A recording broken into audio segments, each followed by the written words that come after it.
With Pokémon Legends CA coming around the corner, I am excited to try the new battle system and how existing moves will be transposed in the new game.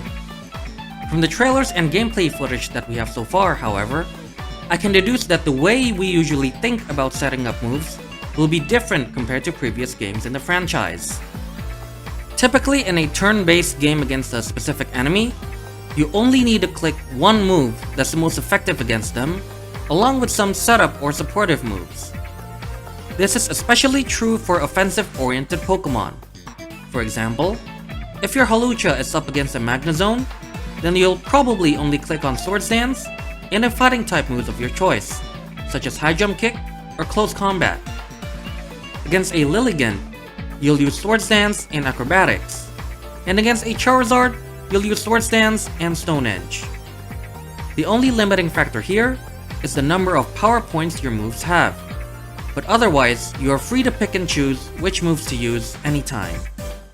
From the gameplay trailer, however, we can see that each time you use a move, it will go on a cooldown. This means, in order to maximize DPS, each of the 4 moves have to contribute significantly to the opposing Pokemon. In other words, unless there are moves which have significantly lower cooldown, you're going to use all 4 moves on the opposing Pokemon as part of your DPS rotation. To put it simply, a DPS rotation is sequencing a set of attacks in one go to maximize damage before repeating the aforementioned sequence.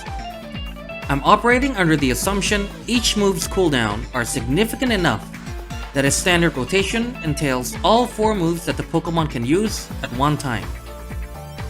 Now, using Gyarados as an example here, let's look at the set, consisting of Waterfall, Dragon Dance, Crunch, and Earthquake. The first column here is the base power of each move. Then, the next one here indicates whether the move has same type attack bonus or stab. The miscellaneous modifier entails modifiers that affect the move's power. In this case, all the attacking moves are 1.5 with the assumption that Dragon Dance was used in the initial rotation to buff up the rest of the 3 attacks. The next column is the total power of each move.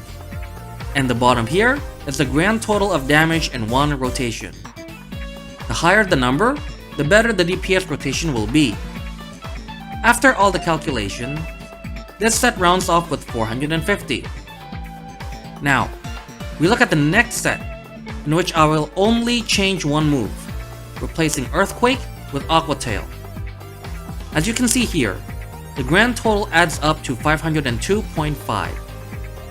This means, disregarding skill issue and type matchup effectiveness, the second set, which has Aqua Tail over Earthquake, will deal more damage per rotation than the first set. I did the same thing with Hawlucha, and as you can see here, the standard set only outputs 890 for its DPS rotation, while the second set with 2 fighting stab moves has a DPS rotation of 1080.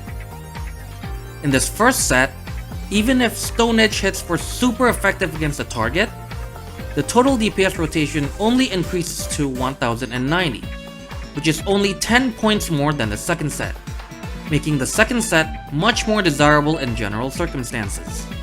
I also tried going full 4 offensive moves, but the numbers don't seem to support them, as you can see from these third sets.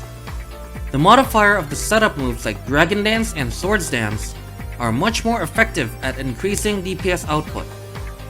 In the end, I will stress again that these numbers are for general purposes only. If you consistently encounter Pokemon that resist your primary stab moves, you're better off switching to a different Pokemon in the party. That is all from me for now. We will see in practice how it goes when the game releases soon enough. Let me know what you think of the video in the comments below, and subscribe if you'd like to see more types of videos like these. Gotta bounce!